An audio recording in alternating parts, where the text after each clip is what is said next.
Ya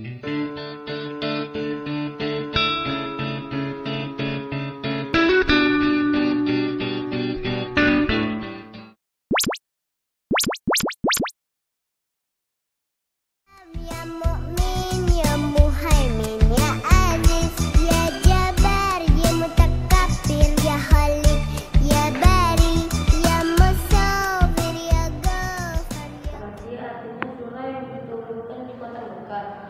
Surah Al-Insyirah memiliki keutamaan salah satunya yaitu melapangkan hati jika dibaca dengan rutin. Selain itu, membaca surah Al-Insyirah juga dapat membuka pintu rezeki dan menambah pahala. Bacalah surah Al-Insyirah.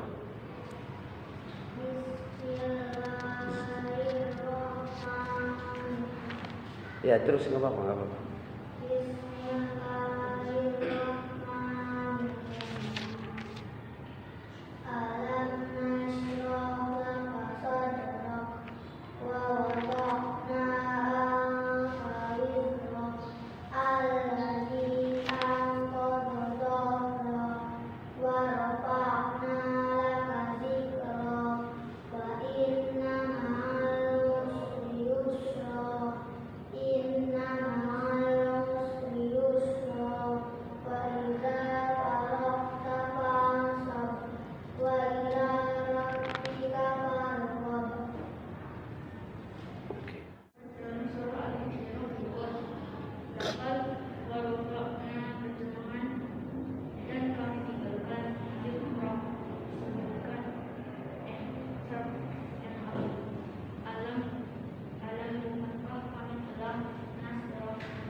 Terus tujuh berhubungan dengan matematika ini mutlak, tetapi yang nggak berprofesi itu punya. Karena apa? Uang, ya. Banyak orang yang nggak sekolah tapi bisa matematika tambah kalimat dikurangkan. Betul kan? Artinya apa? Artinya apa? Kalau matematika itu butuh hanya beberapa, anggaplah 1 tahun, ya. 1 tahun untuk mempelajarinya, matematika dasar itu sudah bisa. Betul nggak? Tambah kali, kurang, bagi, itu cukup setahun Bapak rasa untuk mempelajari itu. Supaya bahkan nggak perlu dipelajari, siapa pasti tahu cara membagi duit, berapa untuk Apis, ya kan? Berapa untuk Rio, soalnya kita tahu kan? Penting, bukan tidak penting, tetapi mereka lebih mementingkan antri. Kenapa? Karena di dalam antrian ini ada pembagian sistem waktu, butuh minimal 12 tahun untuk mempelajari. Kenapa? Dari usia 0 lahir sampai 12 tahun itu pun harus budayakan. Betul kan? Betul kan? Ini manajemen waktu. Kalau mau datang, kalau mau antrian terdepan harus datang lebih awal, betul kan? Harus datang lebih awal. Kalau dia berada di tengah, berarti harus hormat kepada orang yang di depannya, jangan nyerobot. Budaya sabar berarti kan? Tahu nggak? Berarti harus membudayakan rasa sabar. Kalau harus di depan berarti harus membudayakan tempat waktu. Di tengah harus membudayakan sabar. Di akhir nanti di belakang dia bagaimana? Kalau di akhir, berarti dia harus kreatif. Kreatif bagaimana? Mengisi di antrian itu dengan kegiatan apa? Apakah dia membaca, apa mengobrol? Artinya apa dengan pelajaran kita? Ini erat kaitannya dengan manajemen waktu. Bapak pun sebenarnya belum bagus sekali di sini, tapi kalau di antrian insya Allah Bapak sabar. Ya, datang tepat waktu lebih awal itu Bapak paling susah. Makanya belum berhasil mungkin. Tapi kalau kita ingin berhasil, kunci yang utama apa kata Allah? Apa kata Allah dalam surah? Harus tepat, harus bisa memanage waktu. Gak akan berhasil seseorang kalau gak bisa mengatur waktunya sendiri. Jangankan mengatur orang lain, mengatur dirinya sendiri gak bisa. Bangun subuh kan. Kalau orang yang berhasil itu, orang yang sukses biasanya bangunnya sebelum subuh. Ya, lakukan sholat istikharah, sholat hajat, apapun itu kegiatan. Mandi sebelum subuh. Itu awet muda.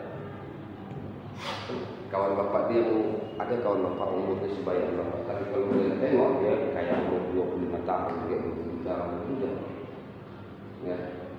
Kenapa? Rutin dia. Begitu bangun, walaupun tidur jam 1, tidur jam 2, bangun di jam 3, mandi langsung, sholat tahajud, sholat hajat, ngisi waktu sampai subuh. Habis itu kerja lagi dari subuh. Ya. Sekarang alhamdulillah sudah hampir menyelesaikan gelar doktor di Malaysia. Ya, sudah hampir menyelesaikan tanpa membebani orang tua sedikit pun. Dia nggak pintar. Biasa saja, tapi Allah kasih terus kemudahan. Kenapa? Pandai manajemen waktu. Orang yang jualan tengok di pasar kaget, terus saja jawab. Kalau dia nggak bangun jam 2 macam mana dia mau jualan? Belanjanya lagi ke Nagoya sana, betul kan? Orang yang jualan-jualan itu pinggir jalan itu, kalian pikir nggak susah tuh? Nasi goreng, ayam penyet gitu. Kalau nggak bisa manajemen waktu nggak akan bisa dia jualan. Kita kejaran dengan orang. Gimana biar pas jualan itu terhidang, pas orang lapar kan, pas orang pulang kerja, supir angkot. Gimana biar pas waktunya itu dengan orang anak-anak pergi sekolah, ya kan? Dia masih di Nagoya mau ngejarkan ke Batu Haji. Oh ini jamnya pulang sekolah anak-anak. Artinya apa? Memanajemen waktu. Mengenai surah Al-Isra tadi sudah paham apa pentingnya ya, apa pentingnya memanajemen waktu sudah bisa dibayangkan. Tadi bapaknya memberikan pendekatan dengan kata antri. Jadi harus membudayakan antri ya. Di Indonesia ini kita masih kurang budaya antri. Suatu saat kalau kalian keliling dunia, kalian akan tengok bagaimana antri di luar itu.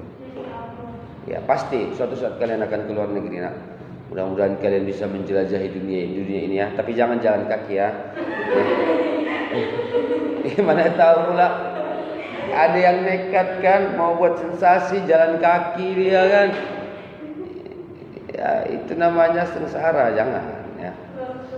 Ya pakai duit sendiri lah, atau dari sponsor atau dari mana tahu tiba-tiba Tania jadi artis kan. Nah, diajaknya kalian satu ke satu lokal kan, habis itu pulang jadi kutipnya, jadi arisan kan, ongkos kutip katanya. Ya intinya mudah-mudahan kalian nanti akan tengok suatu saat bagaimana budaya antri di luar. Di Indonesia pun ada juga yang antrian bagus, tetapi secara menyeluruh masih kurang ya budaya kita. Contoh saja di lalu lintas, kalian tengok bagaimana lalu lintas ya. Bapak setiap hari, setiap pagi itu geleng-geleng kepala itu di simpang apa sana yang mau masuk ke Kapling. Masya Allah, begitu merah gede masuk, Allah Akbar, karena panjang umurnya dikasih Allah semua. Betul, kalau enggak ada coba lo itu ya. Jadi kemudian Allah katakan di dalam surah ini bahwasanya setiap ya itu ada pasangannya masing-masing, yang jelek, yang bagus ya, yang wangi, yang busuk. Pasti kan ada wangi, ada busuk, ada baru, ada yang lama. Jumpa kawan baru, janganlah lupakan kawan lama. Hafiz ya, Hafiz kan nggak tahu kita nanti entah satu SMP pula dengan sesapa. Selama di SDIT artisnya si Sapa, tiba di SMP adalah kawan baru namanya si Sapi pula kan, tinggallah si Sapa kan. Jangan ya, gak boleh. Kemudian ada yang mudah, ada yang susah. Allah membagi kehidupan ini dengan adil, yang pendek, yang tinggi, yang kurus, yang gemuk. Ada yang sekali dua sama dia, kurus dan gemuk dia. Ada enggak? Separuh kurus, separuh gemuk. Nggak ada kan? Kalau kamu mau gemuk dulu dikasih Allah kan? Ya, yang gemuk sabar ya. Kalau mau kurus dulu. Bayangkan kalau sekali dua-duanya dikasih Allah samamu, separuh atau ke atasnya kurus, di bawahnya gemuk. Coba, aja mana bentuknya gini? Allah adil. Kalau kurus dulu lah, diterima ya, syukuri semua. Kalau mau gemuk, alhamdulillah. Jadi kesulitan itu kehidupan itu begitu. Ada yang susah, ada yang mudah. Jadi barat bulatan kehidupan ini, roda. Gak bulat biar aja ya. Ini pada bola kempes ya, roda kempes. Kehidupan kita sudah di bawah ini aja susah kan? Susah naik. Kesusahan itu sudah di puncak. Enggak mungkin di situ aja dia. Betul kan? Hah? Pasti akan turun juga. Iya, kalau rodanya kempes sekali, susah lah turunnya kan? Tapi kalau masih bisa, masih agak bulat sedikit lah kan. Ini tubles soalnya, tubles. Iya tubles kan kehidupan itu ya. Artinya apa? Dengan kreativitas, ibadah, amal, sosial, amalan. Dengan sungguh-sungguh pun kita yang hidup masih ada kesusahan. Ya. Yakin nggak? Sebaik apapun kamu hidup ini pasti masih ada salahnya di mata orang lain, betul nggak? Hah? Udah bagus sekali kita, masih ada dedang kamu. Iya kan? Masih ada kayak gitu, ada aja tuh. Nah, kalau kita buruk, kayak gitu lah ekspeditif. Jadi maunya apa? Coba, maunya apa? Nggak bisa, kita nggak bisa ngurusi orang lain, ngurusi hati orang lain itu nggak bisa. Kayak mana kita mau maksa diri? Hei hatimu bagus aku, nggak mungkin kayak gitu kau bilang kan? Nggak mungkin. Tapi apa? Pergunakan semuanya dengan sebaiknya, kerjakan dengan sebaiknya. Itu kata Allah. Fa'idha faragta fansab wa ila rabbika farghab. Kalau sudah selesai dengan urusan yang satu, kerjakan urusan yang lain dengan sebaik-baiknya. Itu caranya. Karena apapun yang kamu lakukan pasti ada yang salah di mata orang lain. Rasulullah saja yang sudah hatinya dibelah, dibersihkan, dicuci, dibalikkan lagi, dikasih hidup Rasulullah. Begitu baiknya manusia, ya, nggak ada salah Rasulullah itu. Kekurangan, celahnya, aibnya nggak ada. Tetap aja Abu Lahab masih gitu kan. Abu Jahal masih tetap. Kamu siapa? Kita siapa? Pasti ada salah. Ya. Intinya, setiap di mana ada kesusahan pasti ada kemudahan. Sebaliknya, hari ini kamu merasa gampang semua, merasa mudah semua, merasa banyak duit, besok bisa saja kamu langsung jadi fakir miskin di buat Allah. Mau jadi fakir miskin? Kalian tahu kita tuh bilang nggak mau pula. Kalian pikir yang fakir miskin yang jalan yang mungut sampah yang apa itu yang tepi-tepi jalan lah yang kita anggap miskin. Emangnya mereka nggak sekolah? Sekolah. Pasti mereka sekolah juga. Tapi kenapa bisa seperti itu? Salah satunya karena tidak bisa memanajemen waktu. Ya, ini nasihat buat kalian juga buat apa masih masalah manajemen waktu bapak. Intinya kalian dari kecil manajelah waktu dengan sebaiknya. Subuh sholat, ya pandai-pandai lah makan, jangan terus bisa 1 jam. Ya mak,